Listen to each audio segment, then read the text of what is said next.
এত গরম, বাচ্চারা ঘুমাচ্ছে, একটু স্নান করিয়ে দিই, একটু শান্তি পাবে। সবাইকে অনেক ধন্যবাদ আমাদেরকে ভালোবাসার জন্য, সুন্দর সুন্দর কমেন্ট করার জন্য, আর খুব মজা নিয়ে দেখছে আর সুন্দর সুন্দর কমেন্ট করছে, তাদেরকে থ্যাঙ্কস। আরও মজা নাও, মজা করো। আমার তো ভালো সময়ই কাটছে। আর তেল মাখে খুব মজা করে ছোটু, দেখতেই পাচ্ছ, খুব খুশি থাকে তেল মাখে।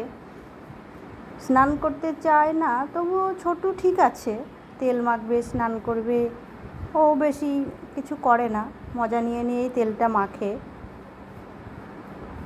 কিন্তু কাজু না স্নান করবে, না তেল মাখবে, না কিচ্ছু করবে না, ক্রিম মাখবে।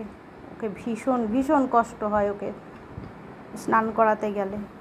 আমার তো অবস্থা খারাপ করে দেয়। ছোটু লক্ষ্মী ছেলে, আর ও কথাও শোনে, কাজুও কথা শোনে, কিন্তু কামড়াতে যাবে, দৌড়াদৌড়ি, ছুটাছুটি, একদম একটু শান্ত থাকে না, আমাকে নাভিশ্বাস করে দেয়। আর স্নান করার পরে কি আরাম লাগছে, একে অপরকে চেটে চেটে ঠান্ডা করে দিচ্ছে, কোনো কষ্ট নাই। স্নানটা করানো হয়ে গেছে, একটু ওদের শান্তি। আর সবাইকে সত্যি থ্যাংক ইউ আমাদেরকে এত ভালোবাসার জন্য। আবার বেশি বেশি করে কমেন্ট